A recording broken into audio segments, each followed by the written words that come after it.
Jangan lupa subscribe di YouTube channel Metro TV News dan juga nyalakan notifikasinya.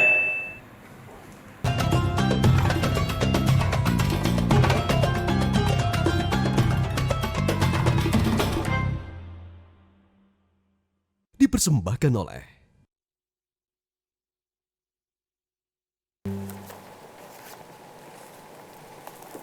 Assalamualaikum warahmatullahi wabarakatuh. Alhamdulillahirabbil alamin.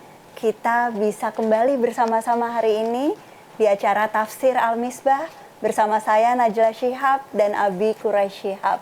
Apa kabar Abi? Alhamdulillah, alhamdulillah. Senang sekali dan dari episode kemarin Ella yakin pembelajaran kita tentang Quran Surah Al-Mujadilah. Hari ini kita akan mulai dari ayat 5, pemirsa. Ini insya Allah akan tetap membawa manfaat yang luar biasa. Amin. Saya ingin menyapa sebentar teman-teman yang sudah bergabung melalui video conference. Semoga semua teman-teman sehat, dapat kesempatan untuk mendapatkan pelajaran dan juga mengajukan pertanyaan. Pemirsa, hari ini kita akan mengulas Quran Surah Al-Mujadilah dari mulai ayat 5 yang akan berbicara tentang betapa Allah Subhanahu wa Ta'ala itu Maha mengetahui segala yang ada di langit dan bumi. Di ayat ini kita juga akan banyak berbicara tentang rahasia, tentang kebiasaan berbisik-bisik. Ayo, siapa di sini yang suka punya rahasia, yang suka berbisik-bisik? Penting sekali untuk ikut menyimak episode Tafsir Al-Misbah kali ini. Kita akan dengarkan uraian dari Abi Quraisy Shihab. Silakan Abi. Bismillahirrahmanirrahim. A'udzubillahi minasyaitonirrajim. Ayat kita yang akan kita jelaskan kali ini ayat kelima. Di ayat keempat itu diakhiri dengan menyatakan ketentuan-ketentuan menyangkut zihar dan sanksi-sanksinya itu ditetapkan Allah dan itulah batas-batas yang ditetapkan Allah. Ada batas. Jangan melampaui batas. Bahkan jangan mendekati batas. Karena kalau mendekati nyaris kalau tanpa sadar bisa melampauinya. Nah, di sini dinyatakan ayat 5. Innal ladzina yuhaddunallaha wa rasulahu kubitu kama kubital ladzina min qablihim. Sesungguhnya orang-orang yang melampaui batas-batas Allah atau yang menentang Allah, menentang dengan melampauinya, mereka itu kubitu, mereka itu digiring dengan hina menuju satu arah. Mereka itu dihina. Sebagaimana telah dihinanya orang-orang yang melampaui batas sebelum mereka. Kata sebelum mereka ini, karena ayat ini turun di Madinah dan jauh setelah terjadinya perang Badar, maka sementara ulama memahami sebagaimana telah dihinanya orang-orang terdahulu dari para penentang batas-batas Allah itu, yakni sebagaimana telah dihinanya orang-orang yang tewas dan dipermalukan di dalam perang Badar. Baru dikatakan waqad anzalna ayatin bayyinat walil kafirina adzabun muhin. Penantangan mereka dan sanksi yang dijatuhkan Allah kepada mereka itu bukan datang sekonyong-konyong, bukan datang tanpa peringatan, bukan datang tanpa bukti-bukti. Mereka menantang padahal kami telah menurunkan ayatin bayyinat, bukti-bukti kebenaran kami, bukti-bukti kebenaran Rasul, mukjizat-mukjizat yang menunjukkan bahwa apa yang disampaikan oleh Rasul itu adalah benar. Memang setiap Rasul, setiap Nabi, bahkan kita bisa berkata setiap uraian harus ada bukti kebenarannya. Allah telah memberikan bukti-bukti kebenaran itu berupa mukjizat-mukjizat. Namun para penantang ini abai tentang hal tersebut, tidak memperhatikan hal tersebut, maka lil kafirina adzabun muhin. Orang-orang yang kafir, orang-orang yang menentang, orang-orang yang tidak percaya, bagi mereka adzabun muhin. Saya ingin garis bawah dua hal. Di ayat keempat dia katakan adzabun alim. Di ayat kelima dia katakan adzabun muhin. Siksaan itu ada dua macam. Ada yang perih, ada yang menghina. Lebih parah yang mana, Bi? Siksa yang pedih atau siksa yang menghinakan? Sebenarnya perih berkaitan dengan jasmani. Oke. Menghinakan berkaitan dengan rohani. Mestinya yang berkaitan dengan rohani itu lebih pedih daripada yang berkaitan dengan jasmani. Jadi yang menghinakan itu lebih parah, bukti kemarahan yang lebih besar gitu ya, Bi, daripada Betul, yang pedih betul. untuk jasmani. Pahlawan-pahlawan kita disiksa oleh penjajah, tapi mereka bangga. Tetapi kalau dihina, tidak.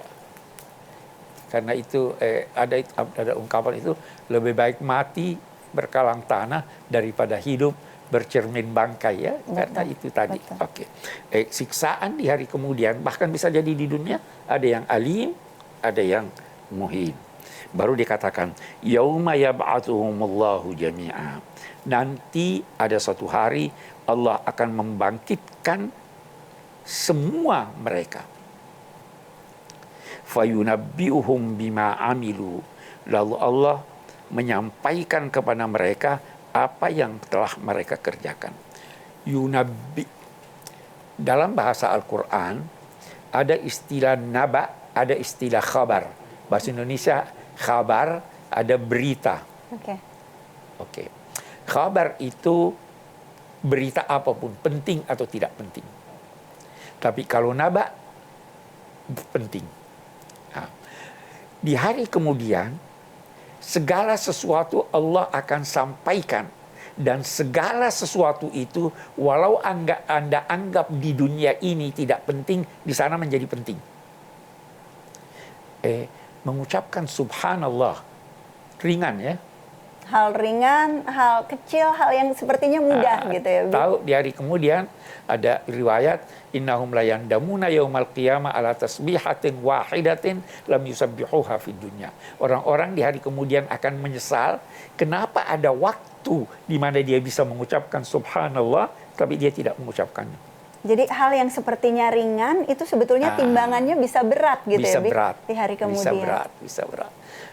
Fayunabbi'uhum bima amilu, akan disampaikan kepada mereka apa yang mereka kerjakan. Pekerjaan itu bisa fisik, bisa fikir, bisa hati. Semua akan disampaikan oleh Allah. Semua akan disampaikan oleh Allah. Itu janji Allah. Ya. Nanti kita dengarkan uraian lanjutannya dari Abi Quraish Shihab sesudah jeda berikut ini. Jangan kemana-mana, tetap di Tafsir Al-Misbah. Tuhan menghitung, mengetahui sekecil-kecilnya dari apa yang diamalkan seseorang.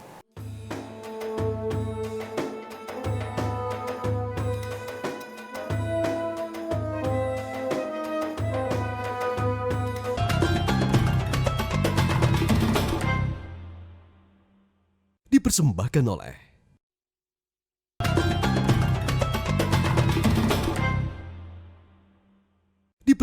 oleh Terima kasih masih setia bersama Tafsir Al-Misbah. Masih bersama saya Najla Shihab dan Abi Quraish Shihab. Dan masih membahas Quran Surah Al-Mujadalah. Tadi kita sudah membahas ayat kelima. Berbicara tentang had, batasan, ketentuan yang tidak boleh dilanggar. Kemudian juga sanksi yang membatasi pelaku dan orang lain. Dan tadi kita sedang berbicara, Abi, tentang sifat Allah Subhanahu wa Ta'ala yang mengetahui segala hal yang rinci, hal-hal yang buat kita ringan atau tidak penting, tetapi Allah sungguh amat teliti. Boleh diceritakan dan dielaborasi lebih lanjutkah, Abi, soal Allah Subhanahu wa Ta'ala? Muhsi. Ya, muhsi. Itu salah satu sifat Allah, muhsi. Di sini dia katakan ahsahullah. Kata muhsi itu menghitung sampai yang sekecil-kecilnya, sedetail-detailnya. Batu-batu yang kecil dinamai hasa. Tapi yang lebih kecil dari itu pun namanya. Jadi ahsahullah, Tuhan menghitung, mengetahui sekecil-kecilnya dari apa yang diamalkan seseorang. Allah Maha mengetahui, kita kaitkan dengan yang lain, juga yang kiri dan di kanan kita ada malaikat yang mencatat. Kebutuhan pencatatan itu bukan buat Allah, tapi buat kita. Allah Maha Adil, sehingga di hari kemudian Dia akan berkata, kamu ini. Coba kamu baca sendiri buktinya. Ini sudah tercatat. Nah, sekecil-kecilnya. Ulama-ulama berbeda pendapat. Apakah yang dicatat yang sekecil-kecilnya itu adalah perbuatan yang kita lakukan dengan sadar atau yang tidak sadar pun?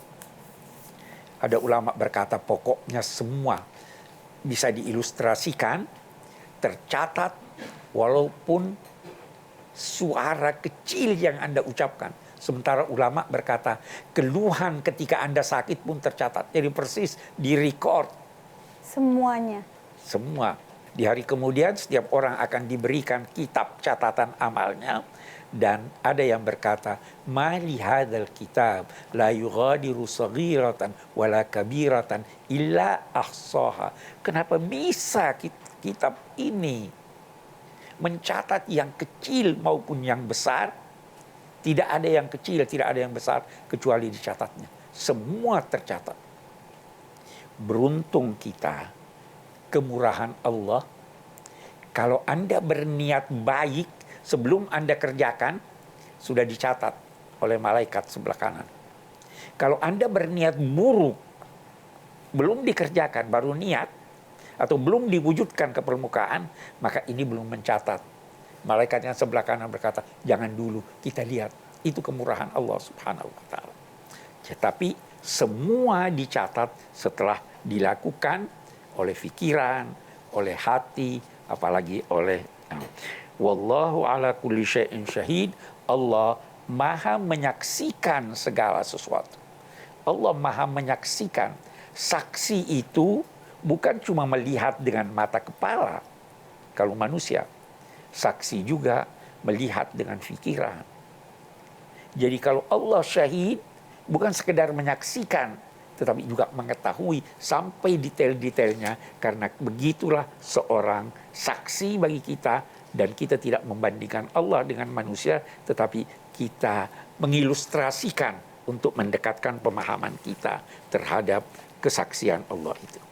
Baru dikatakan, alam tara anna Allah ya'lamu ma fis samawati wa ma fil ard wa ma yakunu min najwa thalatha illa huwa rabi' wala khamsa illa huwa khamisu.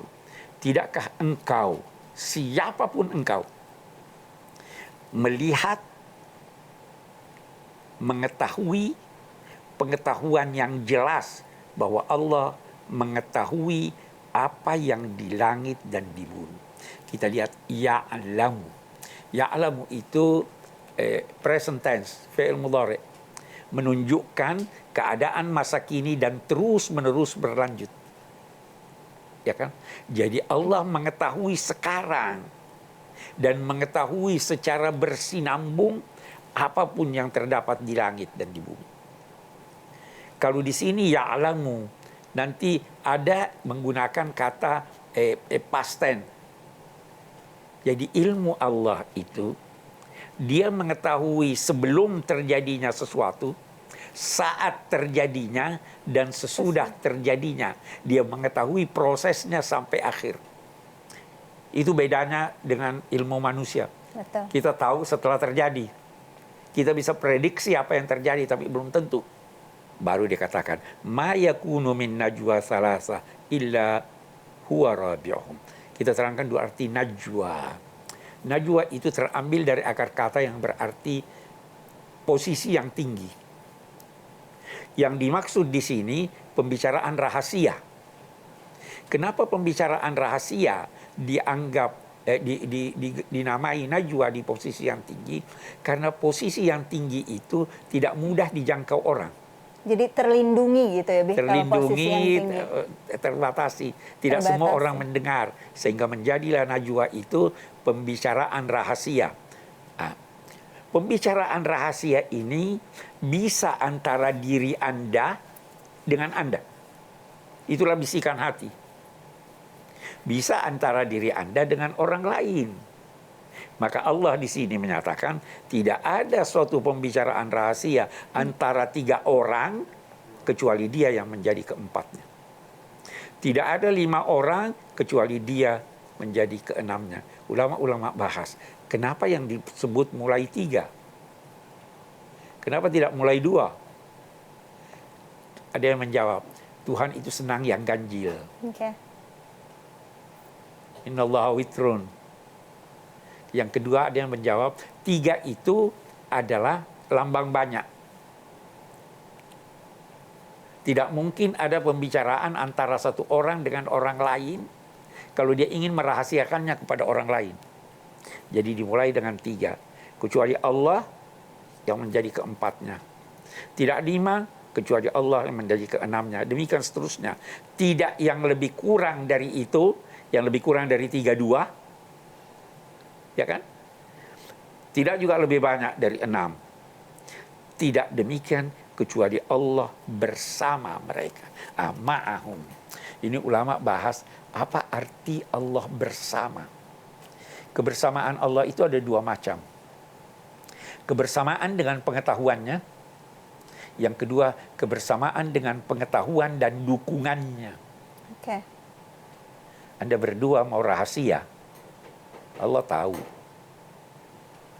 Bahkan rahasia antar diri kita sendiri, di dalam diri kita pun Allah tahu gitu ya. Iya, bagus ini. Apalagi rahasia 2 orang dialah yang ketiga tadi. Kalau 3 orang dialah yang keempat dan Iya, seterusnya. itu ada apa namanya? Dikatakan dia mengetahui yang nyata, dia mengetahui yang rahasia dan yang lebih rahasia dari rahasia. Betul. Apa itu di psikologi itu? Apa itu yang lebih Hal-hal yang kadang tidak kita sadari, hal-hal yang bahkan belum sampai ke tingkat kesadaran kita pun itu Allah sudah tahu. Karena tadi pengetahuannya, Bi, itu untuk hal-hal yang terjangkau maupun tidak terjangkau, jauh ataupun dekat, belum terjadi pun gitu ya, saat terjadi ataupun sesudah terjadi.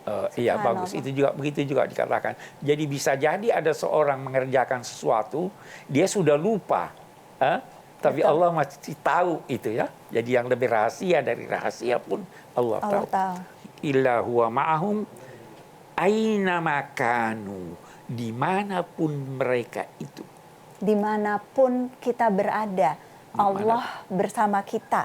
Tadi Abi katakan bersama dalam pengetahuan, bersama dalam dukungan. Ya. Nah, tapi yang dibahas juga nih, Bi, soal berbisik-bisik, menyembunyikan sesuatu. Saya yakin pasti pemirsa sudah punya banyak pertanyaan, teman-teman yang hadir juga punya banyak pertanyaan. Kita akan berikan kesempatan untuk bertanya sesudah ini. Jangan kemana-mana, tetap di Tafsir Al-Misbah. Pada prinsipnya, berbisik ada 2 macam.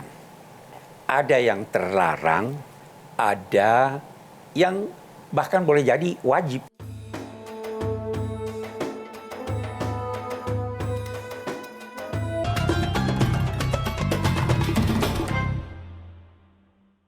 Dipersembahkan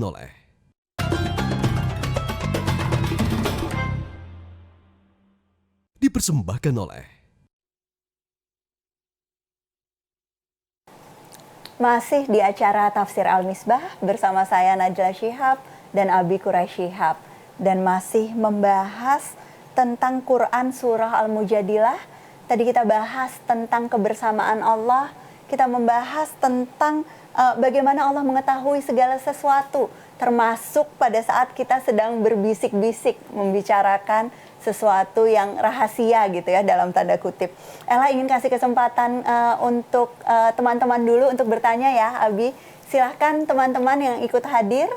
Ya, Assalamualaikum warahmatullahi wabarakatuh. Waalaikumsalam warahmatullahi wabarakatuh. Saya Mila dari Semarang, mau bertanya terkait tentang bisik-bisik dan rahasia, Bu. Kalau misalnya kita menceritakan keburukannya seseorang atau kita mengetahui keburukan seorang terus kita cerita ke teman kita yang lain tapi kita anonim gitu tanpa menyebutkan namanya. Itu kira-kira boleh nggak, Abi? Kan maksudnya niatnya juga nggak langsung nyebar aib gitu, tapi dengan anonim gitu, atau gimana ya untuk pengetahuan aja kita dan teman-teman yang lain. Oke. Terima kasih. Terima kasih Mbak Mila dari Semarang. Abi, pertanyaannya kalau kita bisik-bisik membicarakan orang lain tapi tidak menyebut namanya. Nah ini Ella ingin tarik lebih besar sedikit, Bi. Sebetulnya adab berbisik-bisik gitu ya dalam Islam, membicarakan orang dan sebagainya itu apakah ada panduan-panduannya, Bi, yang berkait dengan ayat ini ataupun panduan Al-Quran secara keseluruhan? Pada prinsipnya berbisik ada dua macam.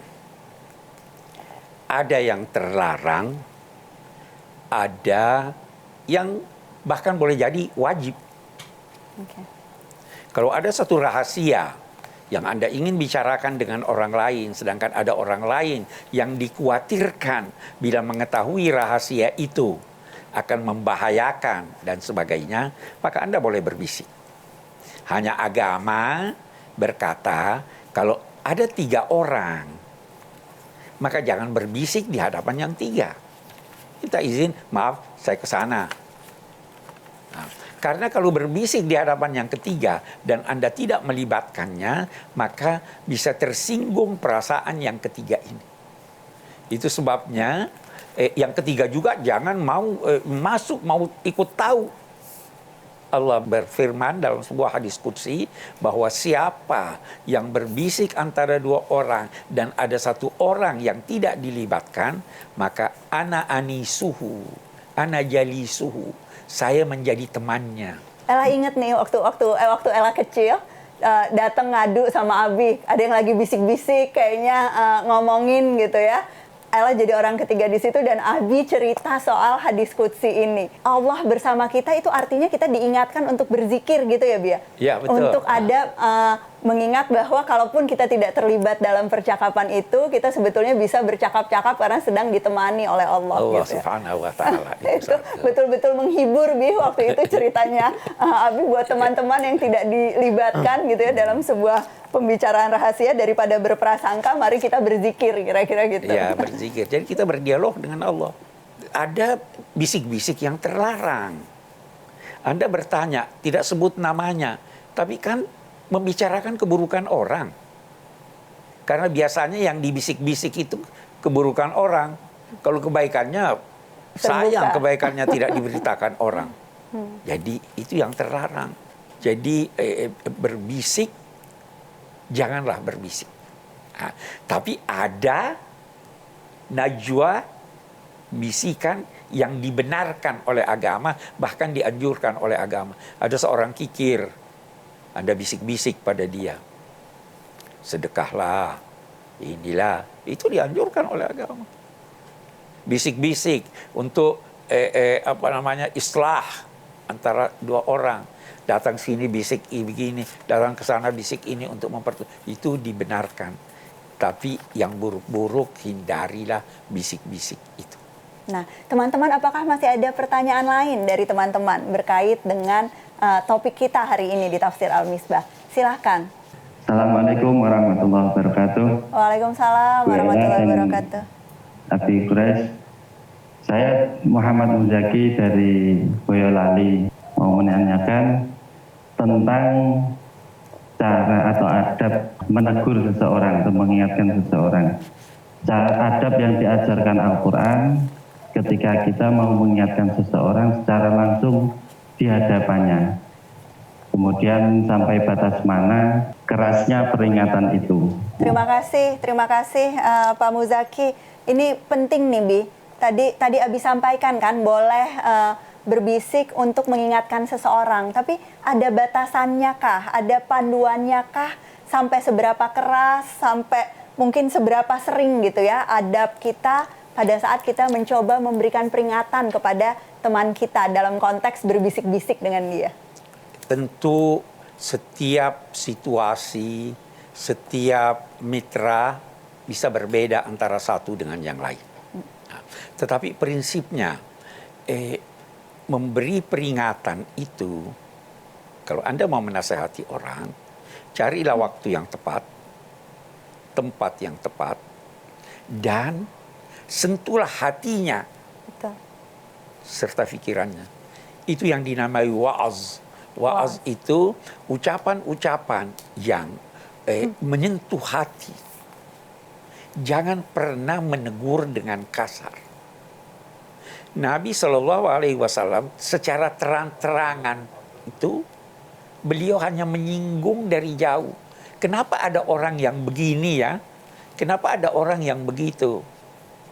Kalau beliau mau menegur kesalahan, dia tidak tegur langsung di hadapan yang bersangkutan, tetapi secara tidak langsung. Apalagi kalau itu didengar oleh orang lain.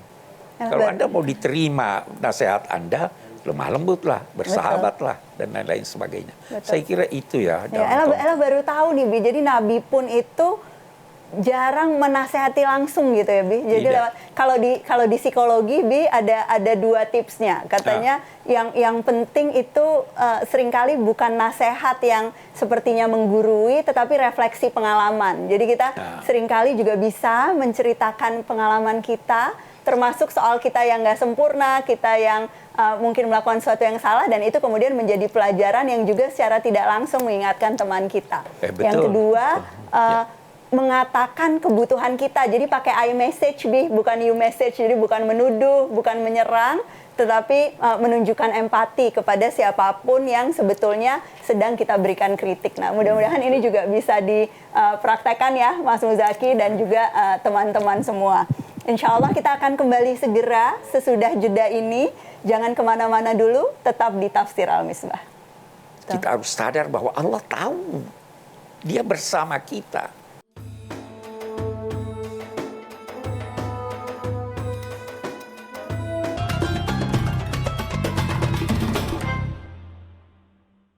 Dipersembahkan oleh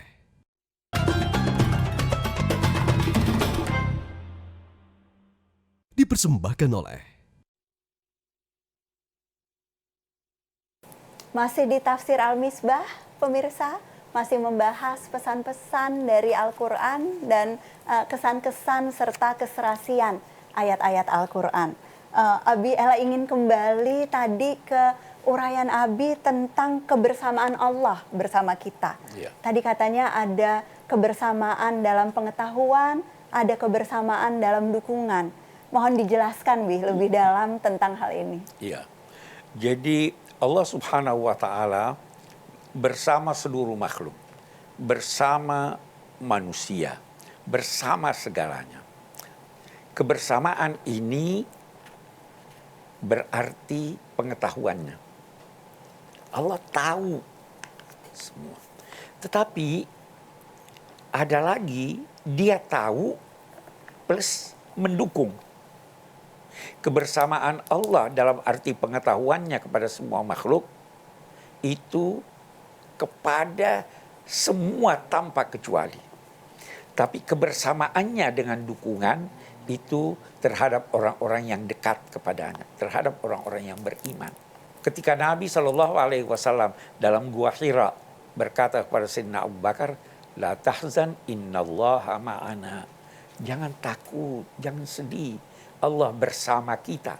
Sayyidina Abu Bakar pasti tahu bahwa Allah bersama, mengetahui.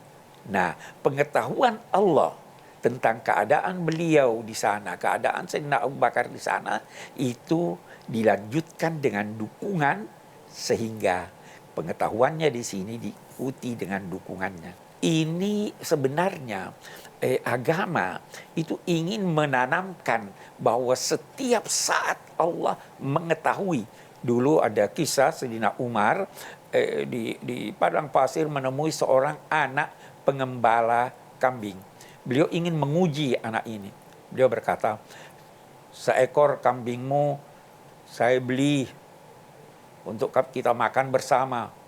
Dia bilang, "Ini bukan milik saya," kata anak itu. Maka Sayyidina Umar berkata, "Udahlah, dia tidak ketahui kalau cuma satu kita ambil dan sebagainya." Apa jawab anak itu? "Wa aina Allah?" Di mana Allah? Apa dia tidak tahu?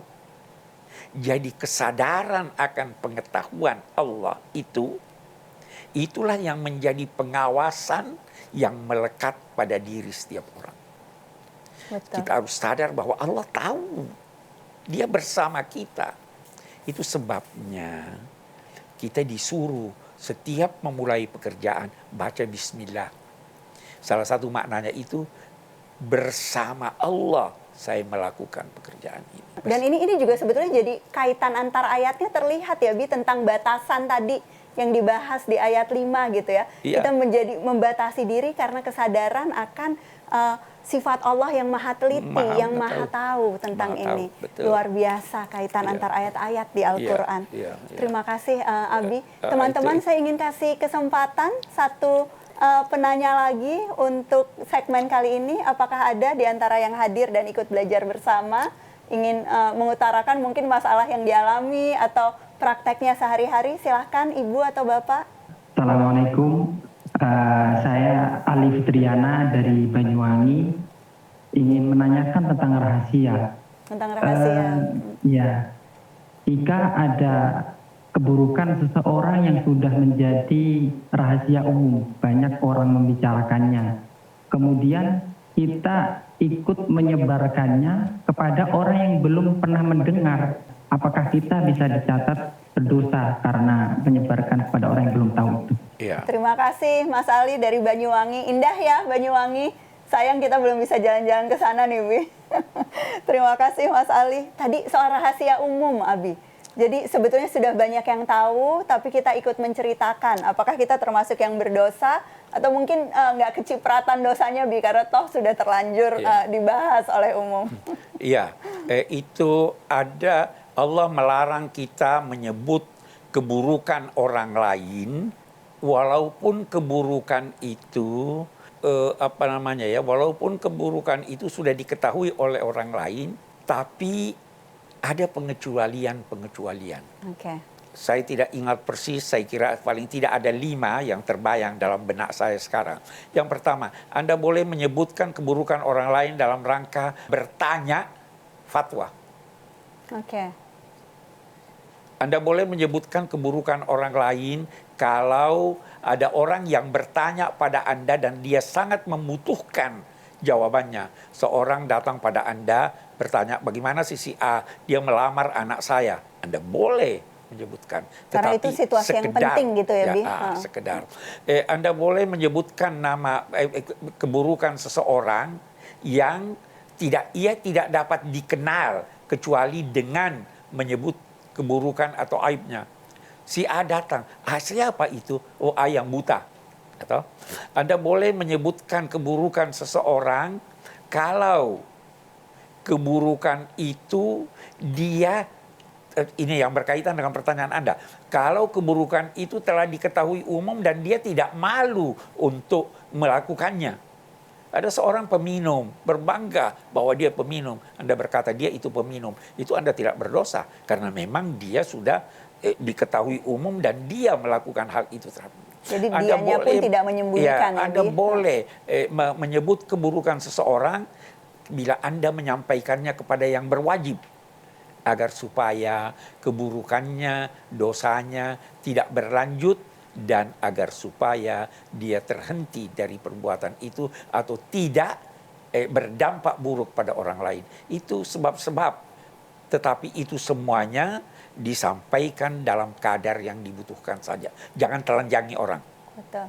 Panduan-panduannya sudah lengkap sekali tadi Mas Ali dan teman-teman tentang bagaimana sebetulnya adab yang ditunjukkan gitu ya, dicontohkan oleh Al-Quran dalam konteks ini.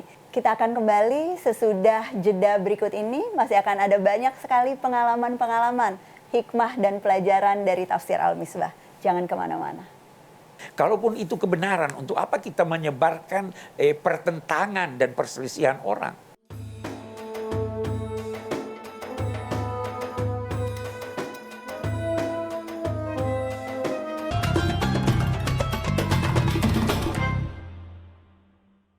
Dipersembahkan oleh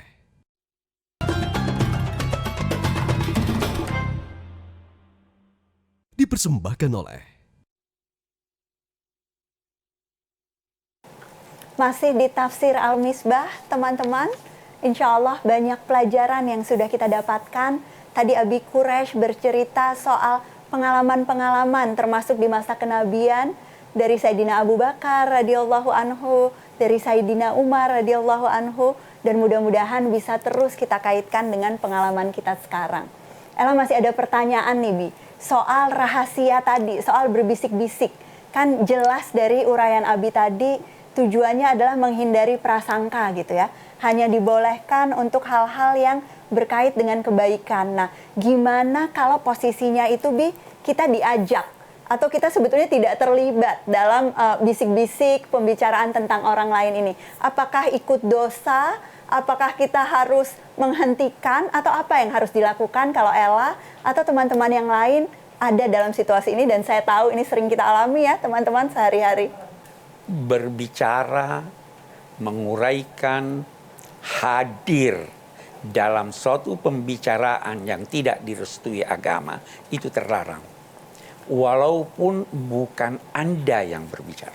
Itu ada ayat di surat Al-An'am, wa idza ra'aital ladzina yakhuduna fi ayatina fa'arid anhum hatta yakhudu fi haditsin ghairi. Kalau kamu melihat orang-orang yang berbicara menyangkut hal-hal yang tidak direstui agama, berpaling dari mereka.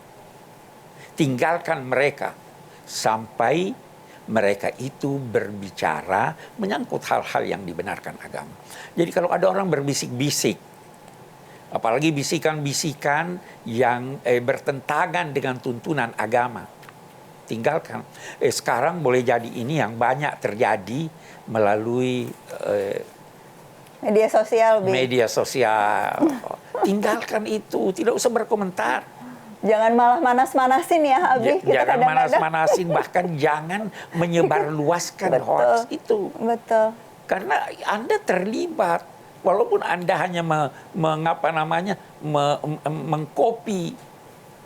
Betul. Tidak. Untuk apa kita menyebarkan kebohongan? Kalaupun itu kebenaran, untuk apa kita menyebarkan pertentangan dan perselisihan orang? Kita justru seharusnya mencari upaya-upaya untuk mendekatkan.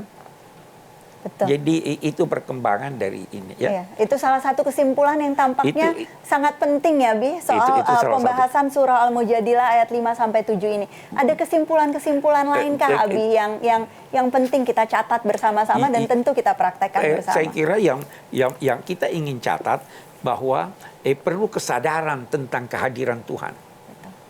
Perlu kesadaran kalau tidak mampu seakan-akan melihat Tuhan, maka sadarlah bahwa Tuhan melihat Anda. Itu kan Nabi pernah ditanya, apa itu yang dinamai ihsan? Beliau menjawab, anta'budallaha ka'annaka tarahu fa illam takun tarahu fa innahu yarak. Kamu mengabdi, kamu melakukan aktivitas dan pengabdian kepada Allah seakan-akan engkau melihatnya. Karena dengan melihatnya Anda akan berhati-hati. Karena dengan melihatnya Anda akan melakukan segala sesuatu yang baik dan direstuinya. Tapi tidak mudah melihat Allah dalam dua tanda petik melihat. Kalau demikian, tanamkan kesadaran bahwa Dia melihat Anda. Sehingga ada seorang pernah dinasehati begini, bertanya, apa yang saya harus nasehati terhadap orang supaya tidak korupsi? Dijawab, ingatlah bahwa kalau Anda korupsi dan tertangkap, Anda akan malu dan keluarga malu. Kalau itu tidak mempan, ingatkanlah bahwa kalau Anda tertangkap, Anda akan dipenjara. Kalau itu tidak mempan, ingatkan dia bahwa Allah melihat Anda. Dan di hari kemudian Anda pasti dibalas. Kalau itu tidak mempan, apa kata yang menasehati? Dia bukan manusia, Anda tidak usah bercakap dengan dia.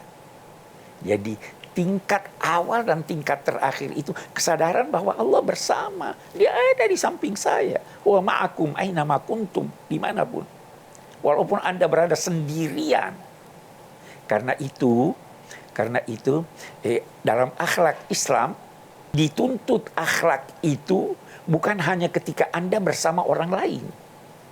Ada yang berkata kita perlu berakhlak karena kita makhluk sosial. Tidak. Walaupun Anda sendirian di dalam hutan, tidak ada seorang pun, Anda tetap dituntut untuk berakhlak dengan akhlak yang baik. Sadar bahwa Allah menciptakan lingkungan ini untuk kebaikan, sehingga Anda harus melakukan segala sesuatu untuk memeliharanya karena Allah melihat Anda. Itu kesimpulan yang ingin ini.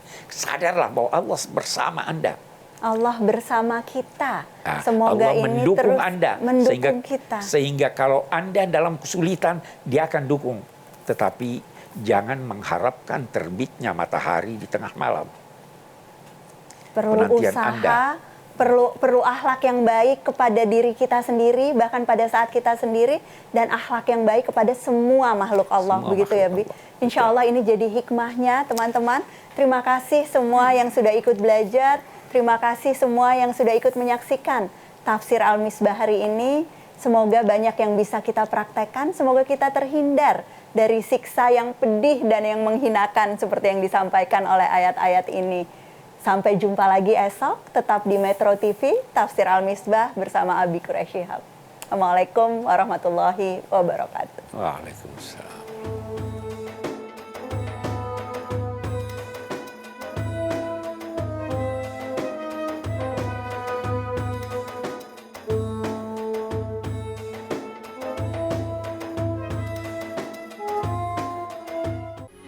Metro TV.